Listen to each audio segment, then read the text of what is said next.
Hey everybody, it's Safi and Marco Dish Out on Movies, the only movie review show on YouTube to review movies in terms of food.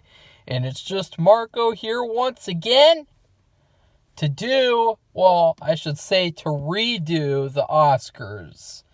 And I forgot what, okay, no, I didn't forget because I never forget anything, ever.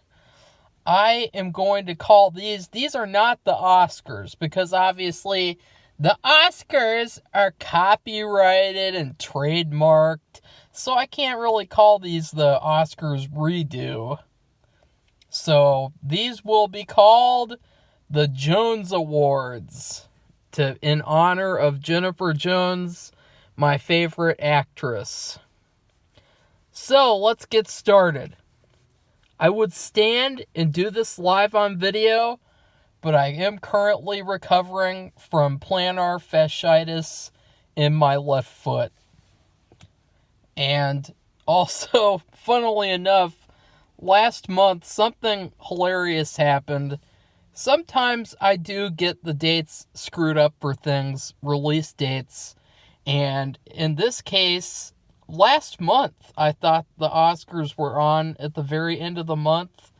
So I did all this stressful, prepping and all this stuff. And I got so drunk that I was, puking a million times. And I had a hangover the entire next day. And the videos I wasn't even able to edit them. And it was all for nothing because I realized that it was a month away.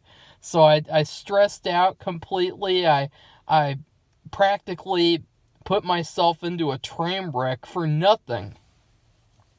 But now it is the Oscars weekend, and I am going to do my revisions. Instead of paying tribute to those who died last year, which I will say, someone just died yesterday, the drummer from the Foo Fighters, and rest in peace to him, because it's funny with him, because I just reviewed Studio 666, and I think that I said that his death was my favorite death, and and it was right before that happened, and I think that's terrible. And so I would like to honor him and say rest in peace to him. But yeah, I did think, though, instead of paying tribute to those who died last year, I wanted to pay tribute to all the franchises that died last year because of Hollywood. Because if Hollywood has taught us anything, it's that franchises are people too. In memory of I Love Lucy, 101 Dalmatians, Clifford the Big Red Dog, The Boss Baby, The Sopranos, Spider-Man, Fear Street died before it could even begin, Mortal Kombat, whatever universe that shitty movie Infinite wanted to create, Home Alone, The Addams Family, Coming to America, Halloween been dead since Halloween 2018, Justice League got killed again. It got killed twice. Feel bad for Justice League. I mean, that should be a billions of dollar property, and it has been killed twice by two trash filmmakers. And The Matrix. But honestly, believe me, there are many more franchises that were senselessly murdered by Hollywood last year. And it's just sickening, the disrespect that Hollywood has for franchises, honestly. Because franchises, they were created by people who, they put everything into these franchises. Like with the Halo games, just think about that. That series just came out. Just think about the people who made that game, and think about how they feel now that they've seen this disgusting series. All because of Hollywood. So, after that dark note, I'd like to get to the awards. For Best Sound, I want to give Best Sound to The Card Counter. because honestly, I kind of like, when I watched that movie, I did kind of think about how good the sound was. Like, I loved how crisp and clear the sound was. I loved, you could hear the of the card counting. It was very good card counting sounds, and stuff like that. Very good, very high tier sound in the card counter, and really, really good. A lot of movies nowadays, they struggle with sound. You can't hear the voices. You can't hear some of the sound effects very well. Terrible, terrible sound nowadays, especially like with superhero movies. I find that with most Marvel movies that you can't hear anything, basically. You can only hear the music and the sound effects. But with the card counter, they did a good job. Best editing goes to Justice League, the 2017 version, because you know what? Justice League 2017 was better than Zack Snyder's Justice League. And one of the reasons why it was better is because the editor knew what to edit. I don't think he made all the best editing choices. I definitely think, especially with the third mother box, the thing where all of a sudden it's just gone. There's no explanation for that. I thought that should have been included. But other than that, I really think that the editors did a great job of editing down that shit movie into a less shit movie. So good job to those editors. Best costume design goes to the Suicide Squad, because they were mostly comic book accurate costumes. And I am getting so sick of Hollywood with their thing where they have like this hang up with superhero costumes where they won't do Wolverine's costume because that's not realistic. And so they do that stupid jeans and wife beater shirt costume, and it looks terrible.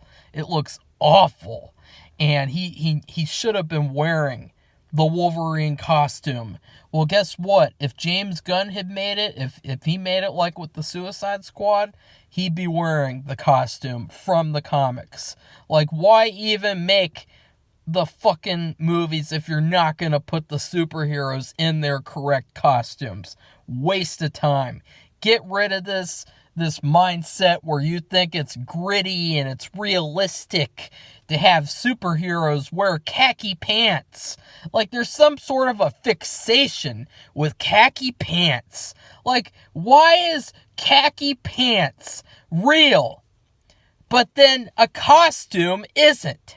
You know what I mean? Like, why isn't...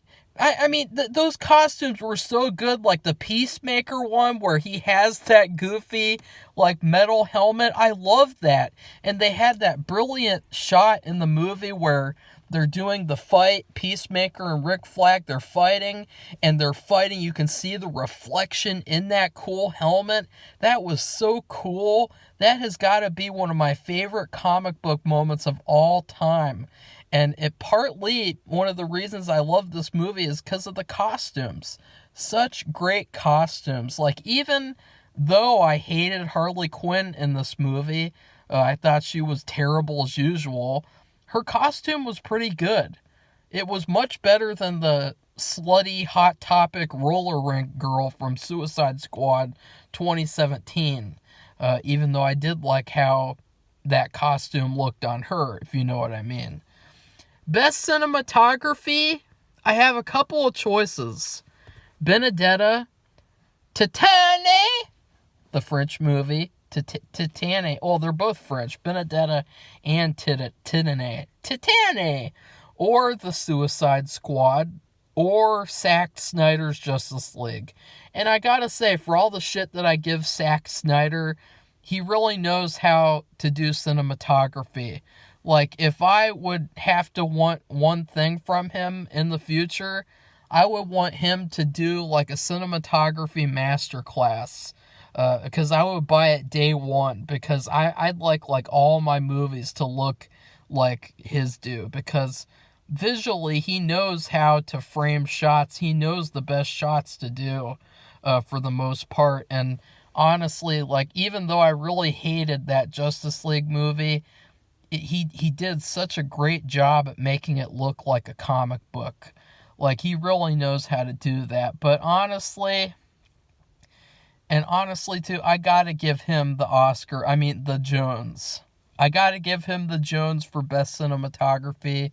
Zack Snyder's Justice League gets a Jones, because it looks so good. Like, I remember I had just gotten a root canal that day when I watched the movie, and when that shot came at the very end where it's all the Justice League standing together and you have the sunlight coming onto them, it's like glaring all over their costumes.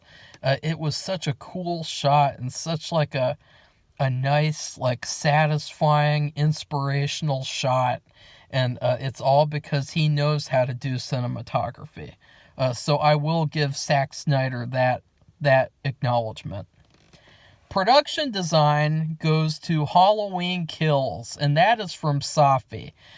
Because, honestly, for all the shit that I gave them and their shit movies, I will admit that they put a lot of effort, the production design, they put a lot of effort into these sets, making them look Halloween-y, making everywhere look like it's actually Halloween. Like, it really looked like all these Halloween-y houses that very well decorated. Some of it looked kind of fake, but that was because of the way it was made. Like, they had these shots where you could see the top was like really fake, like CGI and stuff. And then they did a good job making Haddonfield look like the 70s at the flashbacks and everything. So I really think the production design for Halloween Kills was good. Even though I hated the movie, it wins a Jones for production design. Best original score goes to Ann Dudley for Benedetta. I have to say, I loved the score for Benedetta. It was such an incredible Skyrim type of score. It was such like a beautiful, you have this choir, and it's such epic music. It was really epic, and it fit the whole movie. I loved it. I listened to the score a couple of times, and it really is the best score of last year, and I have to give it to her. So she wins a Jones. Would you like to win a Jones? I don't know. It sounds kind of weird, but whatever. Best makeup and hairstyle goes to... my choice does not make sense for that one, but I don't know if I should get... Okay. No, I can't give it to that one. Okay, I'm having trouble with best makeup and hairstyle. Bear with me, because I'm looking at the choice that I picked, and I'm thinking, what crack was I smoking? Okay, I am not a crackhead. I don't even do any drugs, but what crack was I smoking when I chose Benedetta for best makeup and hairstyle? I mean, that is some straight up bullshit. I don't even know what to give for makeup and hairstyle. Who had good hair last year? That's a tough cookie. That's a tough question to answer. I mean, guys, do you remember someone who had good hair from a movie last year? No, that one wasn't good. God, this is tough. What do I pick for that one? Like, it just... I'm not gonna pick that. No, I can't pick that. I'm at a loss here. I am. My mind is blank. I am completely, like, just second guessing this entire thing with makeup and hairstyle. Obviously, it's not gonna go to being the Retardos.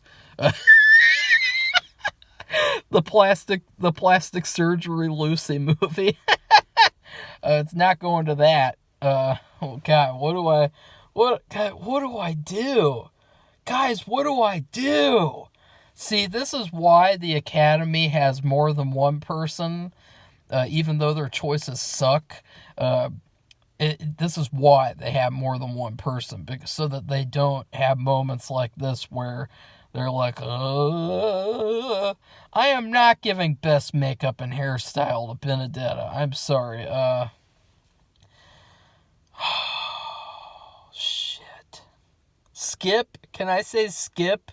Can I just skip the best makeup and hairstyle? No, I can't do that, because that would be shitty. Even though the Oscars literally are doing that and not televising certain awards. Okay. I don't know. I'm gonna...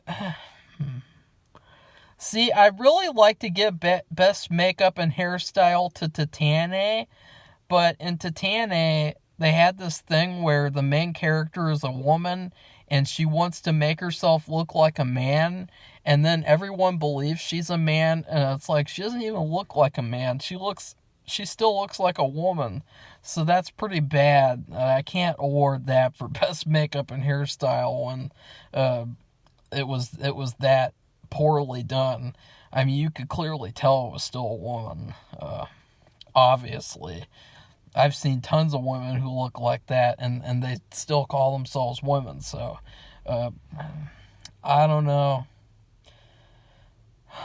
Oh, this is not good. This is terrible. This is gonna make this video suck. This is gonna make mine worse than the actual Oscars, and this is the first Jones Award, and it's going disastrous. I gotta save it. I gotta try and save it somehow. How do I save it? What do I do? Let's search for movies. What movie could I give it to? Shit. I would want to give it to a horror movie, but there really wasn't any horror movie that had that great makeup. Okay, you know what? Best makeup and hairstyle goes to Mortal Kombat.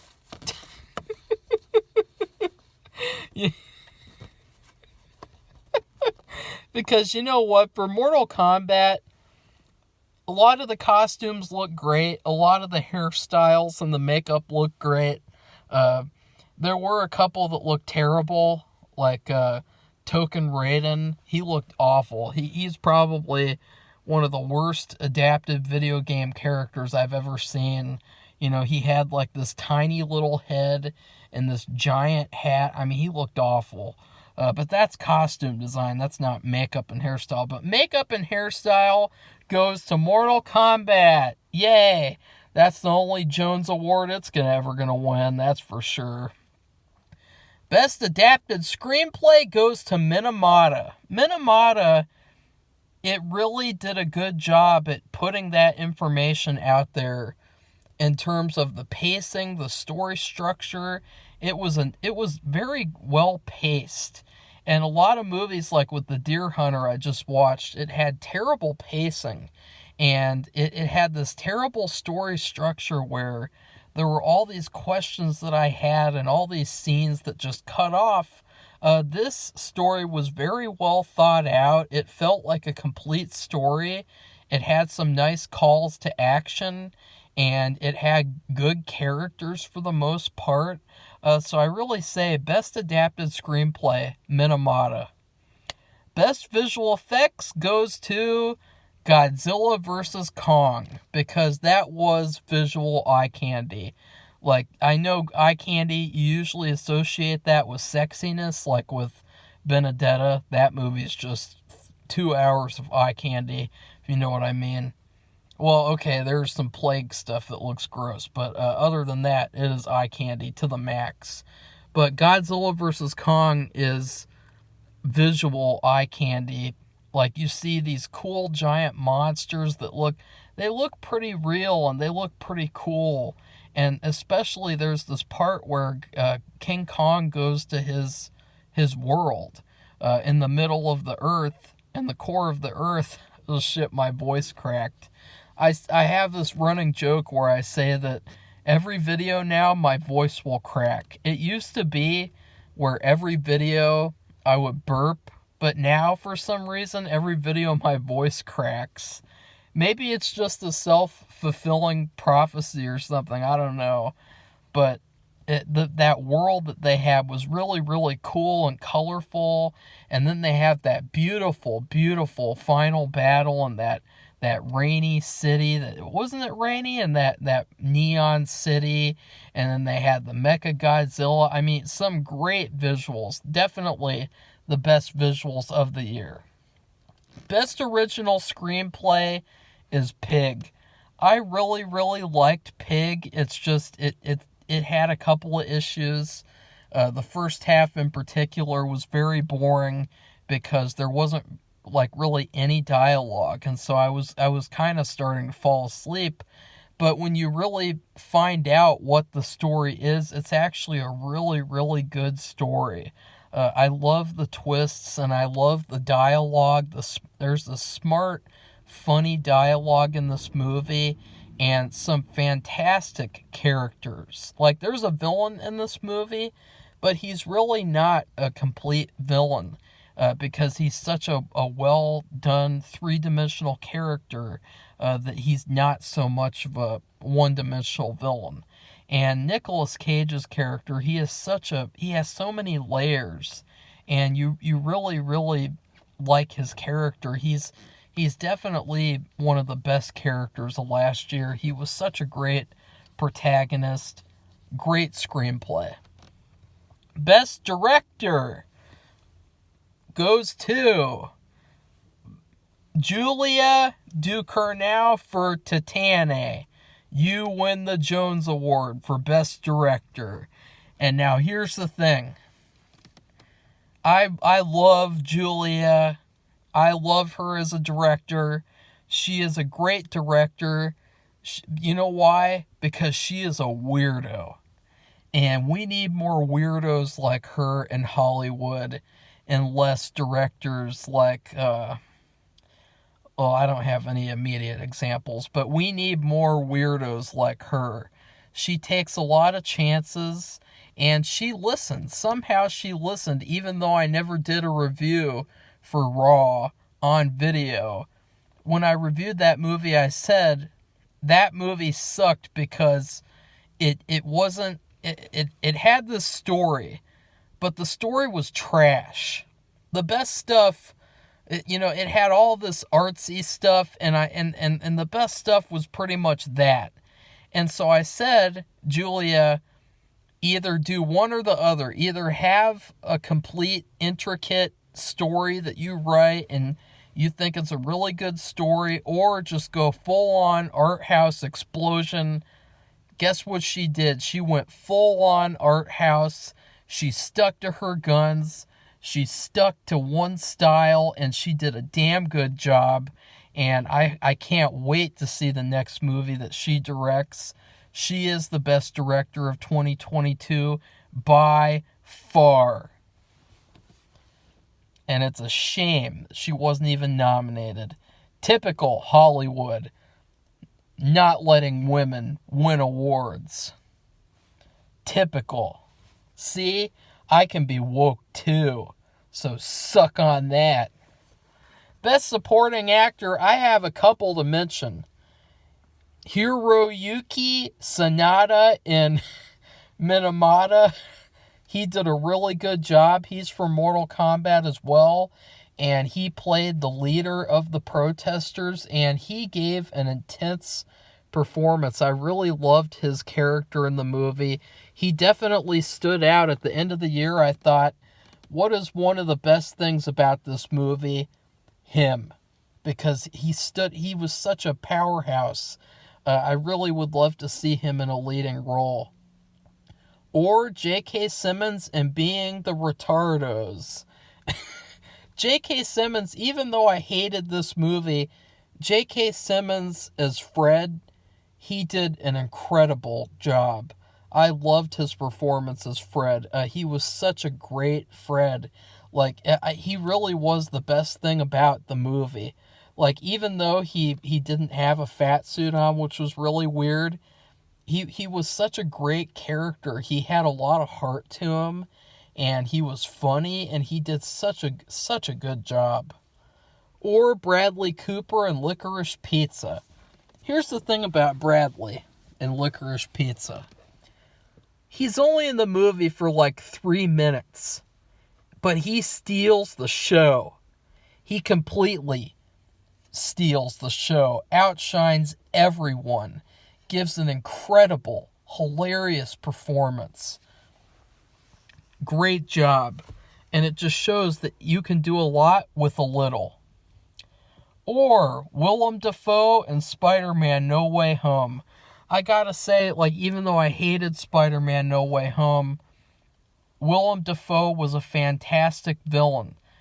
He was surprisingly good. Like, I didn't expect Green Goblin to be the standout villain of the movie. I was kind of expecting, like, one of the other villains to be the standout. But Willem Dafoe, this performance might even be better than his performance in the original Spider-Man. He was that intense in the movie, and he also had a lot of heart to his character. He had this multiple personality problem, and it was really good. Like, he was so good. He was the one good thing about the movie. But the winner is Bradley Cooper in Licorice Pizza. Because you know why? It is an important lesson to know you can do a lot with a little. And Bradley Cooper stole the show just with 3 minutes of screen time? Hell yeah, he's getting the award. Okay, because he just comes on there and, he's all you want to watch. He does such a great job in Licorice Pizza. He is the standout of the actors in the movie. Best Supporting Actress? Well, this one was tough. Honestly, there wasn't really any Best Supporting Actress that I could find. Like, even for the official Oscars, their Best Supporting Actress list was kind of trash. Like, it was kind of like, yeah, you're just scraping the bottom of the barrel. So I'm going to be honest and just say, like, this actress, she is good. I can't wait to see more of her, and I hope that she does. I hope that she has better movies, and I hope that she continues to get better. This performance, it wasn't great. It was just good.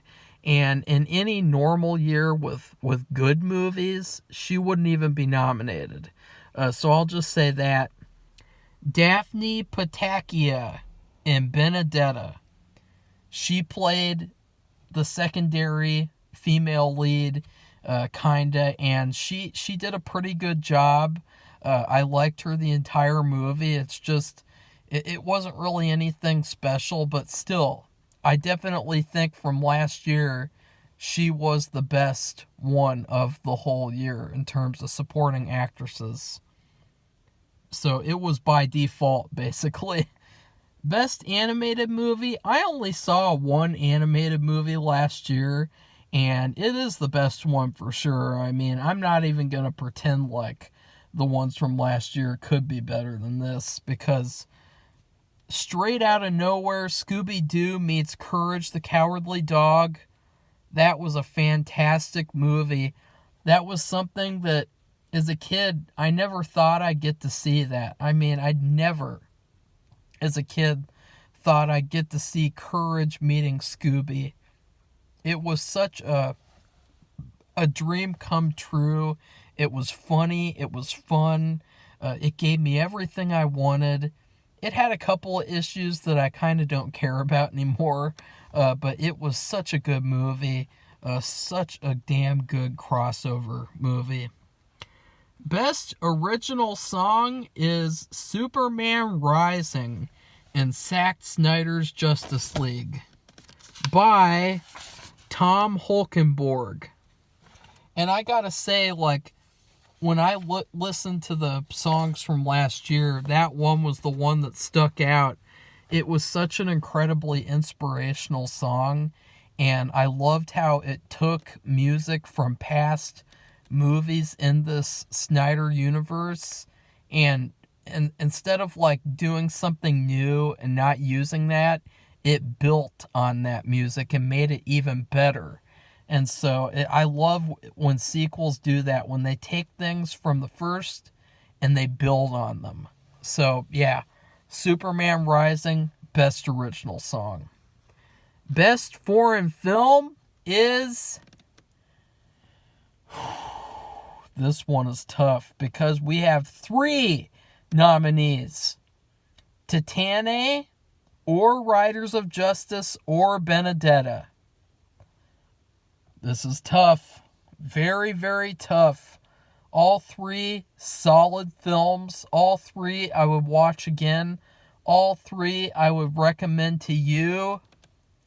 But the best foreign film is Benedetta. Okay, because Benedetta was really the best film of last year.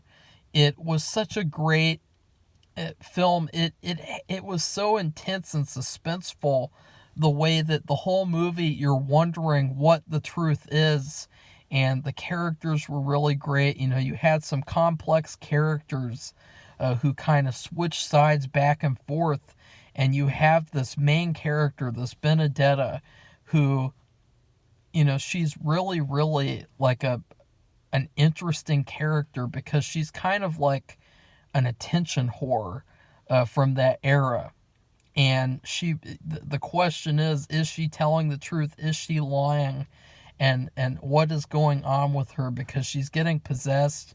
And of course, you have all the moments where you have these Clockwork Orange style dream sequences where they're kind of like these funny fantasy sequences where she's with Jesus and everything. And of course, you have the hot sex scenes. Finally, Benedetta decided, let's put sex back in movies. Let's not cave to the SJWs and stripping movies of sex and sexiness. And so this movie was awesome. The ending was really fantastic because it's like this tragic ending, this kind of like epic ending that like it leaves you with this bittersweet feeling. And I won't spoil why, but it was I highly recommend Benedetta. It is so good. I own it now, and I can't wait to watch it again sometime in the future when I'm bored and I want to watch a shitty 2022 movie. Best actress, I have a couple of choices. Virginie Efira and Benedetta, and she's Benedetta. She is basically Daisy Ridley, but blonde. And so, yeah, wow. She is awesome. What an amazing actress. She gave such a complex performance where you really didn't know who she was, what she was, until the end, because the whole movie, it's a question of, like, what is going on with her? Is this really happening, or is it not? Is she faking it? Or Alana Haim in Licorice Pizza. She did a great job for this being her first movie. She was very funny, and she really she gave her A game, and I can't wait to see if she acts in more movies. Or Agatha Roussel in Titane. I loved her performance. This is yet again another actress, her first movie. And honestly, like, I was glued to her the whole time. Honestly, she was really, really good. I loved watching her, and every moment she just did all this acting without even speaking. She had so many moments in the film where she's not speaking, but you can see everything in her face. And yeah, I loved her performance. Loved it. Or Peyton List in Eileen Wuornos' American Boogie Woman. The thing about this performance is it was a surprise. The movie is just a shitty straight-to-DVD serial killer movie. But her performance is actually better than the movie itself. I mean, she really did a good job at playing this Eileen Wuornos character if she were younger and that little time period.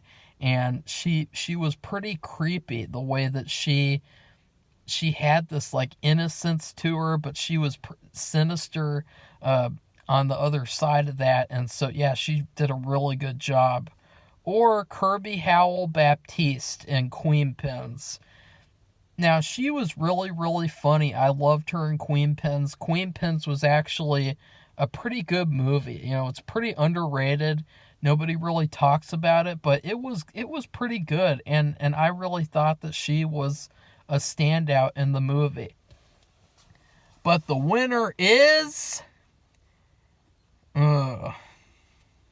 this is tough. I mean, I gotta say, I harp a lot on the actors nowadays, especially some of these entitled actresses and these actorvists who aren't really actors, they're just activists in disguise.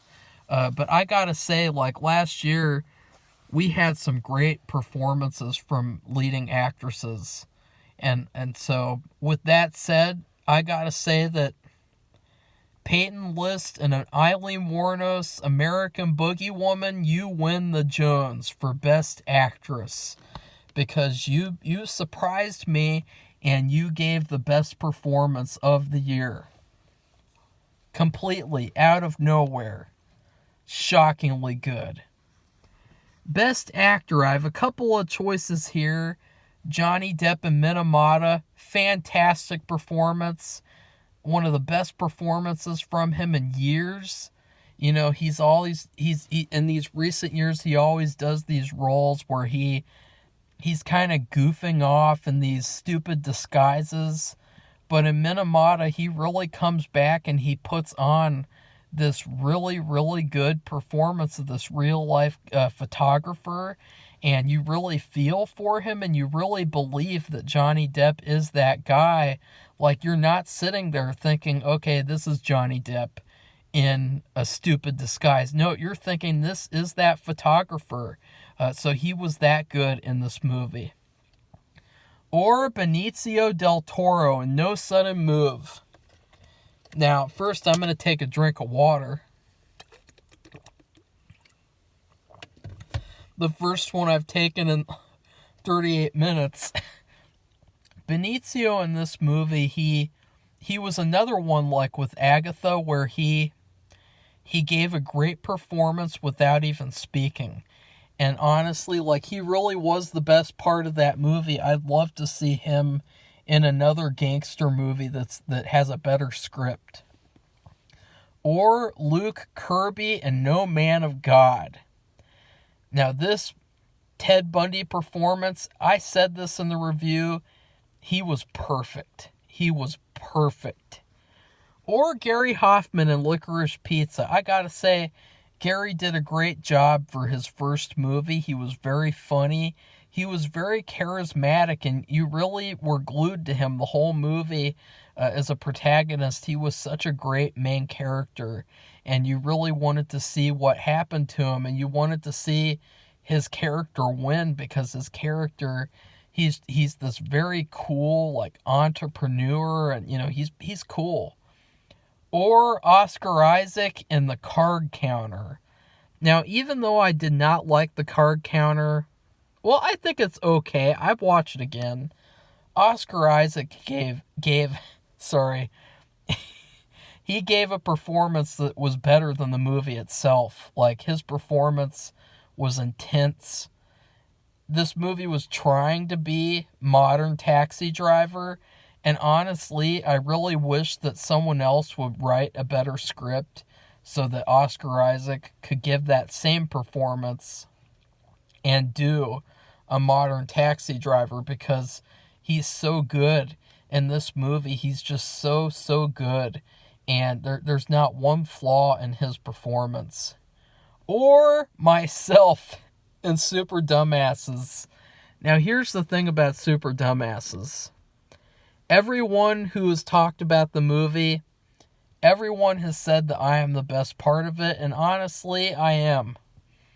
Because in that movie, you had these two dipshits, and they're just, the whole movie, they look like buffoons, they look like complete idiots, and you can tell that I'm really the only one who is trying to like make this movie happen and make it a nice comedy, and you have them, and I really stood out in the film, according to these people who've told me.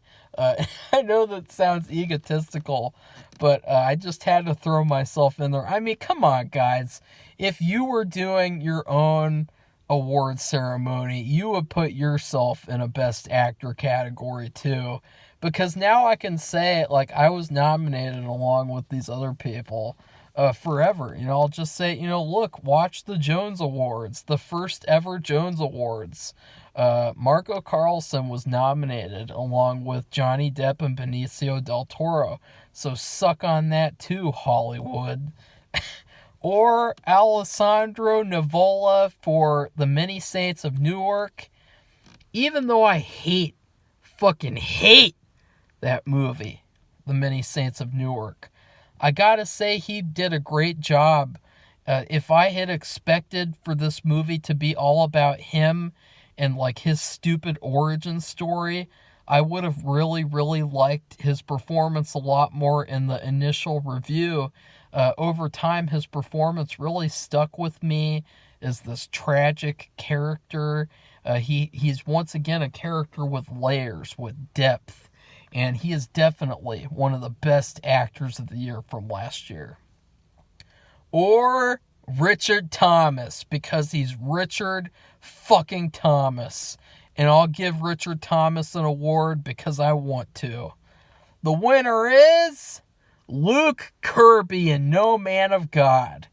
There was no question that Luke would win, okay? Because this was not only a perfect Ted Bundy performance, but it was also probably one of my favorite performances of all time. Because here's the thing, Ted Bundy, he's always portrayed in a one-dimensional manner. He's either portrayed as pure evil or he's portrayed as the nice guy who might be evil. Like, he's not really portrayed as like a multi-dimensional character ever. But Luke Kirby portrayed every single dimension of him in real life. What really stuck out, though, was that he brought the dimension of mental illness. Never before in a Ted Bundy movie have I ever felt that the actors portraying him gave any sense of him being mentally ill. But I really felt from Luke Kirby that this guy, he was mentally ill. He was sick. He was physically sick. And he had this problem in his head making him this evil, demonic serial killer. And Luke Kirby, he was perfect. He was fucking perfect. Best Picture, Licorice Pizza, or Super Dumbasses, or Minamata, or Ghostbusters Afterlife, or Pig. The winner is... I might change my decision. Let's see. I am thinking. I just want to think. This is a very big decision. Very, very big, important decision from the small little YouTube channel doing the first ever Jones Awards ceremony. Best Picture. This is a big deal. I am going to give the Best Picture to Ghostbusters Afterlife. Because you know what? 2022 was a movie with a lot of division, a lot of separation, and Ghostbusters Afterlife was a movie that brought people together. No matter who you are, what you think, you went to the movies or you stayed at home to watch Ghostbusters Afterlife and have fun seeing the Ghostbusters again.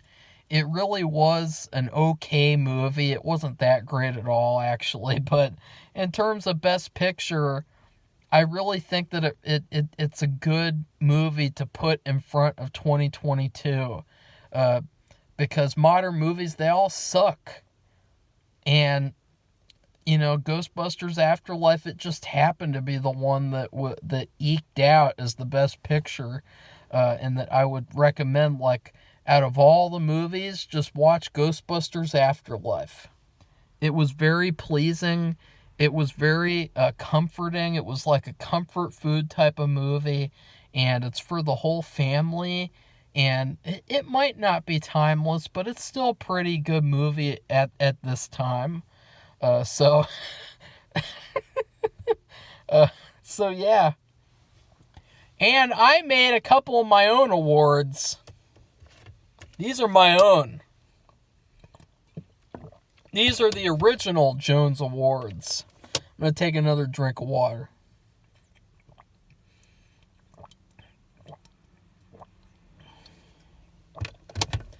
Can never be hydrated enough. The first award I have is Best Ass. There was a general lack of ass last year. It's no doubt there are a lot of deserving asses, but hardly any of them were properly displayed on film. So here's the choices. We got Peyton List's in Eileen Wuornos' American Boogie Whammin'. There's this particular scene where she's walking to the motel and the camera focuses in on it, and she's got these little, like, American flag shorts on. It's perfect. Or Garrett's Marillier in Madame Claude. I think that was the first time we really got to see hers, and it was pretty nice. Or or Agatha Roussel's in Titane. And in Titane, to be honest, Julia really did the best job of, like, perfectly displaying Agatha's. The whole opening sequence is literally just devoted to her ass twerking on top of this car. And so, yeah, you got that. Or Emily Bader in Paranormal Activity, Next of Kin. That movie sucked balls, but her ass was the best part of the movie. It's the only part worth remembering about the movie. That movie sucked. Ugh. But at least we got that. There's this whole sequence at the end where she's being chased by a demon, and for some reason the camera is just pointing right at her ass the whole time. And it was the stupidest thing I've ever seen. But it was really satisfying, so I give it credit for that. And the winner is Emily Bader in Paranormal Activity, Next of Kin. I highly recommend you watch the movie just for her ass. Best Boobs. This category is stacked. You got Virginie Efria and Benedetta. She has some nice mommy milkers for sure. Perfect medieval breasts, nice and big, just like you like them in Skyrim. Or Alana Haim in Licorice Pizza, aka Nipple Pizza. You know, for the poster for that movie, her nipples are they're just sticking out of her shirt so much that it's like she didn't even have to show her boobs to the camera in the movie for me to say she's got some of the best boobs of last year. Or Daphne Patakia in Benedetta. She had some nice breasts for sure. Or Garrett's Marillier in Madame Claude. She had some great boobs. Or Emily Rudd in Fear Street 1978. Now here's the thing. Fear Street 1978 sucked. It was terrible, awful garbage. But even in the trailer, the only thing people talked about with her was how she had this shirt that was so tight that, like, her boobs were just like, you know, they were the only thing you looked at. The whole fucking movie was her boobs. Like, she has some nice breasts, and even though she doesn't show them in the movie because, you know, it's a 2022 type of movie, you know what I mean? They're still some of the best of last year. Or Peyton List's and Eileen Wuornos' American Boogie Woman. Obviously, Peyton List, perfect boobs, perfect. She is just perfect in every sense of the word. But the winner is Virginie Efrias and Benedetta. Best kiss goes to Gary and Alana in Licorice Pizza. Suck on that, SJWs. Because here's the thing. For some reason, when Licorice Pizza came out, people acted like illegal relationship movies never existed before. And I'm just gonna break the news to you guys lightly. There is a whole genre of movies where relationships like these happen. Okay, this isn't the only movie. Like, I just watched a made-for-TV movie last week called Obsession. Oh, wait, no. It was called Circle of Two with Richard Burton and Tatum O'Neal. And it was really, really good. And it was sad and really, really tragic what happens in that movie.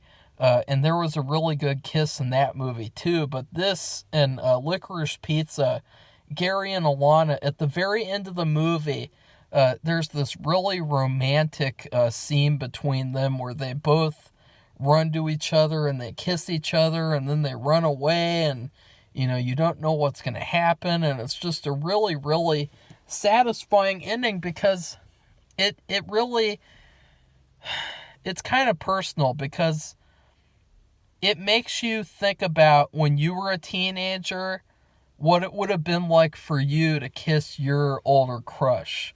Because every guy as a teenager had a crush on an older woman that they'll never be able to get. For me, as a teenager, well, kinda, I guess you could say when I was younger, kind of in between, I had a huge crush on Danielle Harris. She is just perfect in every sense of the word. I loved her in the Halloween remake, and I discovered her from that as a kid. And just thinking about, like, if I got to kiss her, it would just be like the most incredible thing in the whole universe. And so that's really what I thought about when I saw this scene, was just thinking about, like, how lucky this guy is that after this whole movie of going through all this trouble for this one girl, this fantasy girl that probably in real life he never would have gotten to have, because in real life this movie would have never happened, because it's a fucking movie, losers. I mean, it's a movie. Get over it. Get over a movie being a movie. But just thinking about how incredible that would have been, so incredible. It's like a dream come true. And so that scene, it really was the best kiss of the year. Like, it was the only kiss where it was like, yeah, that was a good kiss. And they're both over 18 in real life, too, so who cares? The worst woke scene. Shit, the light doesn't work in here. Fuck. Damn it. I can barely see anything now because I'm sitting in the car and I can't even turn the lights on. Worst woke scene, though. I got the artificial insemination scene in Queen Pins. Ugh. You know, the My Body, My Choice scene. Ugh. Or the Good Family White Privilege reveal on Fear Street 1666. Or the Let's Kill the Sheriff scene in Fear Street 1666. Or the lesbian reveal in Fear Street 1994. Or the anal thermometer scene in Army of the Dead. Or the entirety of Don't Look Up. Or the glorified female on male rape scene in Coming to America. Or Laurie Strode getting out of her hospital bed in Halloween Kills. Or the entirety of I Care a Lot. Or the... where is that? See, I'm having trouble seeing. Or the riot sequence in Many Saints of Newark. I don't know what that was. Sorry about that, guys. I was just like... I just had a Wendy's Frosty Chino, so that must have been what that was. Or Aunt May's great power, great responsibility speech in Spider-Man No Way Home. Or the "it's not good to be macho" scene in Cry Macho. Or the Addams Family 2, "I've been social distancing since I was 5" scene. Or the entirety of Cruella. The winner is the Good Family reveal scene in Fear Street 1666. Now, this one particularly pissed me off because the series, it could have redeemed itself. It could have had a good third part at least. But even the third part was not good. It was terrible. Basically, the entire series revolved around... well, first off, you had this lesbian, and it's all about her, like, stepping into the shoes of this witch in the past, in apparently the California colony that never existed. And then it turns out the witch is a lesbian too. And there's this guy, this Solomon Good, and he is mad that the witch, that the witch girl is a lesbian, and so he becomes a witch himself, and he basically gets these white privilege powers where he has to pass the power down to generation, and so it's basically a metaphor for how slavery gives white people like generational wealth and bullshit like that, and the white privilege bullshit. And so it all revolved the whole time. This whole Fear Street series is about a guy who's mad that a girl's a lesbian. Just think about how fucking retarded that is. And the director who needs to get off his high horse and get good is... Oh, wait a second. I just combined 2 awards because it's so dark in here. The director who needs to get good or learn to code is David Gordon Green for Halloween Kills, tied with Adam McKay for Don't Look Up. Now here's the thing.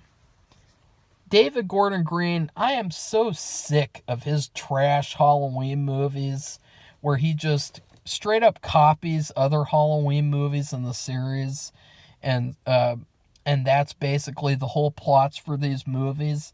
He really, honestly, I can't really give him advice anymore because Halloween Ends is already wrapped up and filmed. But he needs to grab his balls and stick to some sort of a story, because this whole series is a fucking disaster. And it all is because it doesn't have a vision by people who really were fans, because these guys aren't fans, and they didn't have a vision because they're not sticking to it. They're going all over the place, and it all starts with him, the director, who, he not only copies other films in the series, but he also doesn't stick to his guns, and he doesn't have any balls when it comes to this series.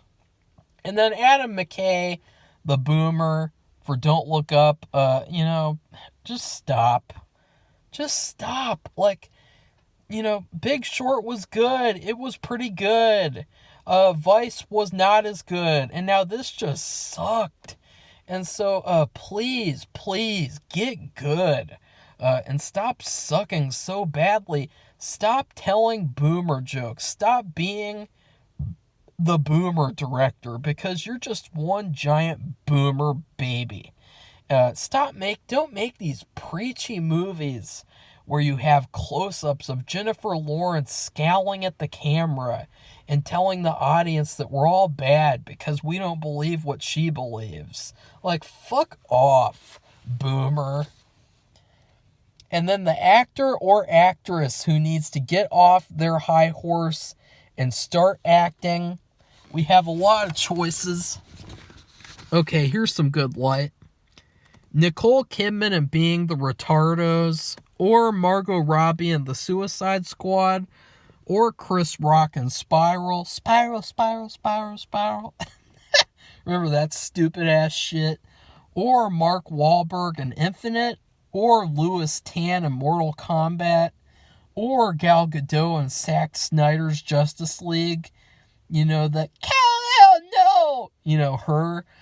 Or Ray Fisher, the crybaby diva bitch in Zack Snyder's Justice League. Or Dave Bautista in Army of the Dead. Or Ella Purnell in Army of the Dead. Or Amy Adams in Whammon in the Window. The winner is Chris Rock in Spiral. Because for some reason, Chris Rock, you know, I was really rooting for him. He had this whole little campaign where he did Fargo Season 4, he did Spiral, and it was like he was really trying to be taken seriously. And I tried to be as nice as possible while still giving him criticism. And I was viciously attacked by this fan base of people who just cannot accept reality that this guy, he gave shitty-ass performances in both of these things. In Spiral, you know, I gotta be honest, I was gonna give this award to Nicole Kidman. But then I looked up a picture of Chris Rock in Spiral, and I remembered how the whole movie he makes this stupid ass constipated face, like this I'm a serious actor type of face the whole movie, and so I just had to give it to him. What a terrible performance. So stop taking yourself so seriously and just have fun with it, because that Spiral, it was not good. Not a good performance at all. It stuck out like a sore thumb and it sucked. Actor, actress who needs to quit and become a hooker. Amber Turd, the alleged husband and wife beater. Now here's the thing, Amber Turd. A lot of guys, they'd be willing to pay for you to shit in their bed. You know, stop allegedly abusing people and stop allegedly shitting in their bed, okay? And just become a hooker who does it for thousands of dollars, okay? Because you suck. Nobody wants to see you in movies. I'm not going to support you in anything that you do, and I am never going to forget what you allegedly did to Johnny Depp. Most punchable face in Hollywood is Jennifer Lawrence in Don't Look Up. And as I said before, there is nothing worse than, Don't Look Up, the whole movie is just extreme close-ups of Jennifer Lawrence spurting out at the camera, scowling at the camera, judging the audience. Like, it's terrible. It's like, God, I just want to reach through the screen and punch Jennifer Lawrence a million times. I mean, what a bitchy ass character that she played in that movie. Ugh. Biggest waste of money goes to Dune. Enough said. Waste of money, boring ass movie. Actor who needs to be checked for a mangina award goes to Tom Holland in Spider-Man No Way Home. Most brain-dead movie goes to Halloween Kills. The movie where Jamie Lee Curtis decided there wasn't enough whammon in the movie. And so she had this terrible sequence added where Laurie Strode just had major surgery. And she climbs up out of the hospital bed and gives herself a shot, like, you know, a little power-up shot. And then she crawls through this hallway so that she can try to help this angry mob murder an innocent person. And we all know what that was about, too. Won't say anything else about that. Now, the hottest MILF, I gotta say, last year had some sexy MILFs. Like, I added this award after I realized how many sexy MILFs there really were. Carrie Coon in Ghostbusters Afterlife, or Sienna Guillory in Clifford the Big Red Dog, or Ellie Kemper in Home Sweet Home Alone, or Aisling B in Home Sweet Home Alone, or Carrie-Anne Moss in The Matrix Resurrections. And the winner is Carrie Coon in Ghostbusters Afterlife. And that's all I'm going to say about that. That's part of the reason I gave the movie Best Picture, by the way. And that's something I don't get, like, when people criticize, like, how movies have, like, sex in them, or they have sexy, beautiful women. It's like, why wouldn't you want that? Because that adds points to the movie. You realize that, right? Like, if a movie has all this, like, desexualized stuff in it, then that actually takes points away from the movie and just makes it like, okay, I can't give it any extra points for that, so I guess this movie's an F when it could have been a D. You know what I mean? And Carrie Coon in Ghostbusters Afterlife, what a MILF. Movie that was missing a good editor. Super dumbasses. And I gotta say, I basically added all the footage that I had together and put it on YouTube almost.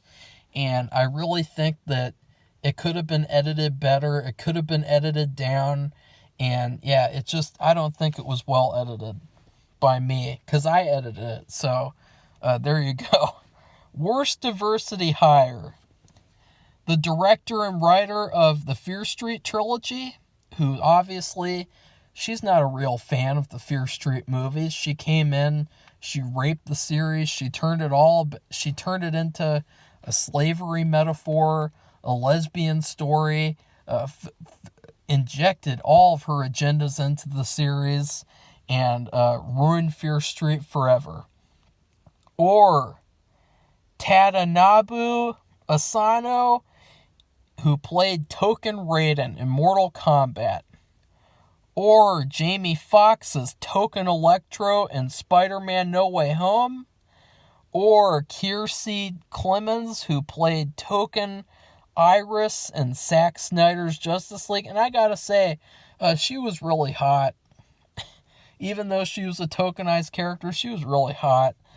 So I give her that. Or Kirby Howell-Baptiste, who played Token Anita in Cruella. And sorry to her, because I gave her a Best Actress nomination because she was really good in that movie. It's just she was Token in this movie, so that sucked. The winner is Regina Hall, Amy Schumer, and Wanda Sykes, who are currently hosting the 94th Oscar ceremony, as I am hosting the first Jones ceremony. And funniest movie scene, the Earth Day barbecue in Super Dumbasses, or, I'm just trying to see, I can barely see, or the log crawling scene in Super Dumbass, or the skateboarding scene in Super Dumbasses, or the criticism scene in Pig, or the I don't speak Japanese scene in Licorice Pizza, or the Bradley Cooper scene in Licorice Pizza. And the winner is the skateboarding scene in Super Dumbasses. And that scene it was pretty funny, because I said, actually, Vicious Wa said that when you learn how to skateboard, you fall once or twice. And then it's funny because in that sequence, I actually fell once or twice. And immediately after that, I say, I know I'm going to fall. And I really didn't. I just thought that if I said that, it would make it funnier. And then I fell, and it was so painful. I landed on, like, my elbow and my upper leg, and it was horrible. But it was so funny at the same time. It really was worth it, I guess. The scariest movie scene? None. You know why? Because horror is dead, as far as I'm concerned. I mean, Texas Chainsaw Massacre was good, but that's 2023 Jones Awards, not 2022. Best action scene was the bus fight in Nobody. that first fight, hand-to-hand combat with Bob Odenkirk, what an incredible, probably one of my favorite action sequences I've ever seen. Saddest movie scene was the sorry, I can't see it very well. The Tomoko and Mother in the bath scene in Minamata.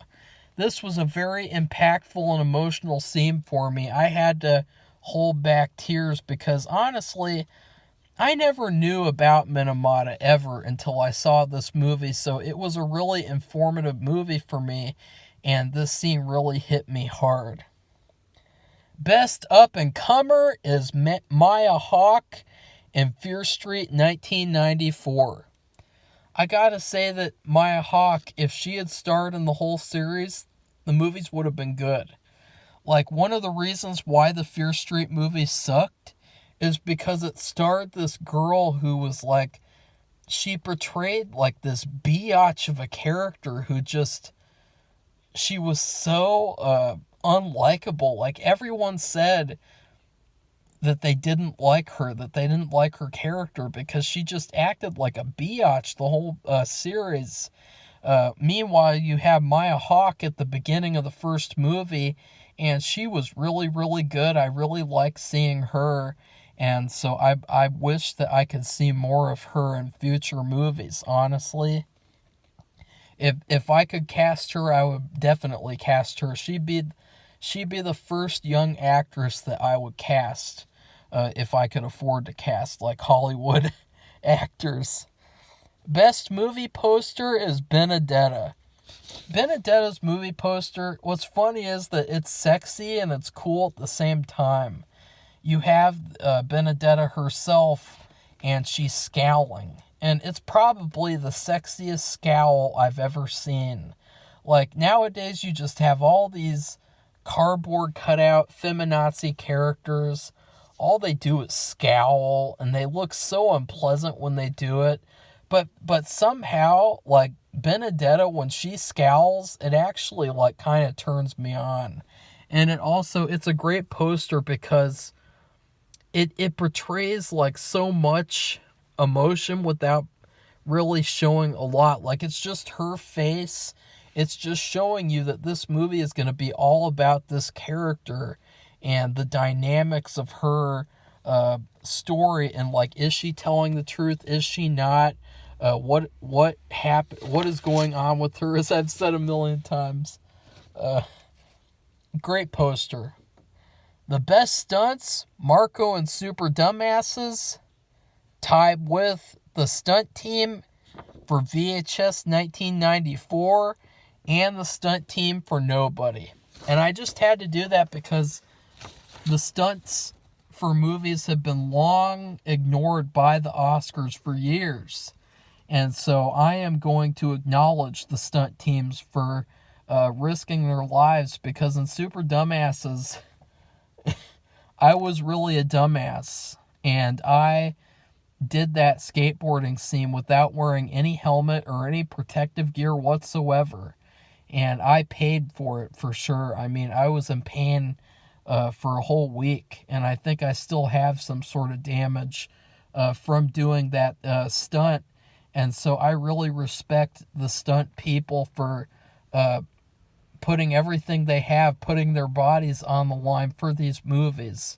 And in terms of VHS 1994, there was this great segment called The Subject, where it was all about this sort of Frankenstein type of story with a robotic girl, and she got kidnapped by the serial killer, and the stunts are very good, and it was very, very good action in that segment. And then for Nobody, of course, the stunts look real. I mean, they looked really real and really painful. The fighting in this movie, it was top-notch, the best fighting of the year. Perfect stunts. So with all that said, my first ever Jones ceremony is over. I really hope there's not already an awards ceremony named the Jones ceremony. I probably should have looked that up before I did this. You know, what a super dumbass I am. And honestly, if it is, I'll just have to come up with a new name next year. But it is definitely going to have something to do with Jennifer Jones, since she is my favorite actress. And if I want to name any award ceremony, I want to name it after her. So, or I can name it the Richard Awards, or the John Boy Awards, after Richard Thomas, because he's like my favorite actor, or one of my favorite actors. So please like this video, comment, tell me what you thought of the first ever Jones Awards, and then please subscribe if you'd like to see me do more Oscars redos in the future. Goodbye, everybody. See you soon.